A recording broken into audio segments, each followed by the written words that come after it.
De retour à Alger, Landrum Bolling continue son enquête. Il découvre que les autorités françaises avaient comptabilisé un nombre bien supérieur de victimes. Je suis allé voir l'officier américain de la Military Legion qui avait refusé auparavant de me parler parce qu'il protégeait les Français. Mais quand il a vu que j'en savais déjà beaucoup, il a ouvert les dossiers américains. Une enquête officielle sous couverture vient juste d'être complétée par les autorités françaises avec, concernant les décès des Arabes, les résultats suivants. Au total, près de 17 000 morts. En France, la répression du printemps 1945 sera protégée par la raison d'État.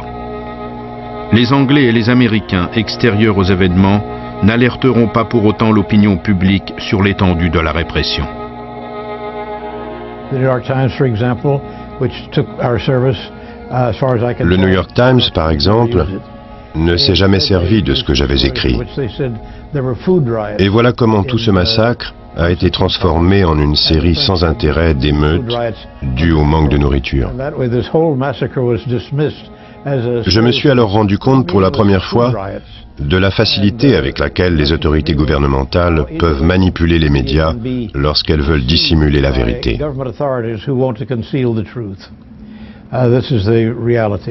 Pendant et après les événements de mai 45, on peut être surpris de se rendre compte que l'opinion, comme les services de renseignement, l'armée ou les États-Unis, leur gouvernement, l'Union soviétique, par exemple, ou les Anglais, personne ne réagit sur ce qui vient de se passer en Algérie. Alors qu'on est en pleine construction de l'ONU, qu'un certain nombre de valeurs internationales sur le droit des peuples à disposer d'eux-mêmes sont en débat, on pourrait imaginer qu'il y ait une réaction internationale et d'une certaine manière, vu que les Américains, les Anglais, comme les Soviétiques d'ailleurs, sont parfaitement au courant de ce qui se passe sur le territoire, agissent, réagissent, parlent, interrogent, questionnent la France sur ce qui vient de se passer. Pas du tout. Parce que d'une certaine manière, il y a une volonté de retrouver un statu quo. On est encore, je dirais, dans les premiers temps d'une future guerre froide. Les enjeux sont bien ailleurs. Et la France est alliée à ce moment-là de ces grandes puissances. Il y a d'autres priorités que de s'occuper de ces mouvements insurrectionnels dans les colonies. Et on souhaite d'abord que la France rétablisse l'autorité sur les territoires que l'on considère comme siens. Nous ne sommes pas encore rentrés dans les grands enjeux de l'après-guerre, d'une certaine manière, où les territoires coloniaux vont devenir des enjeux stratégiques. Donc le silence est ni plus ni moins qu'un acte prioritaire de ces autres nations. En Algérie, la machine judiciaire a pris le relais. Les prisonniers de Sétif et de Guelma seront transférés à Constantine en novembre 1945 pour être jugés par une cour martiale. Quand je suis arrivé devant le juge, on lui a dit « Voilà le deuxième Allemand ». On m'a présenté au juge comme si j'étais un Allemand. Quand mon avocat a voulu prendre la parole, on lui a dit « Tu te tais, tu ne dis rien, il est condamné à mort ».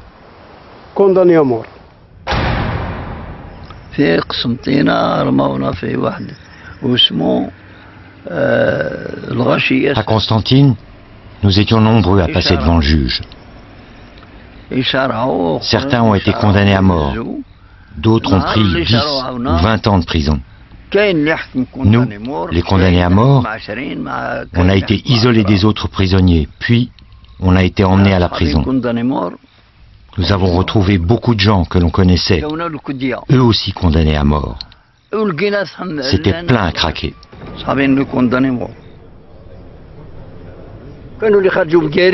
Certains sont devenus fous, d'autres ont été assassinés à coups de trique. Meurs, allez, je m'en fous.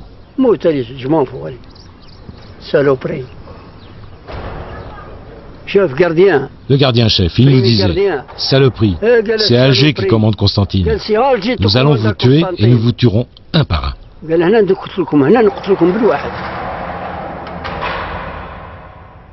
En janvier 1946, le général de Gaulle démissionne et laisse place au gouvernement de Félix Gouin. 2 mois plus tard, l'Assemblée décrète une amnistie. Les leaders nationalistes algériens, Messali Hadj et Ferhat Abbas, seront libérés. Les Algériens enfermés à la prison de Constantine ne bénéficieront de cette amnistie que partiellement. Nous, on ignorait tout. On nous a seulement dit « Un nouveau président a été élu et vous êtes gracié. Vous ne serez pas exécuté, votre peine est commuée en prison à vie. » Et on nous a laissés comme ça. En Algérie, tout semble rentrer dans l'ordre. Le général Duval écrit au général Henri Martin « Je vous ai donné la paix pour 10 ans. Si la France ne fait rien, tout recommencera au pire, et probablement de façon irrémédiable. »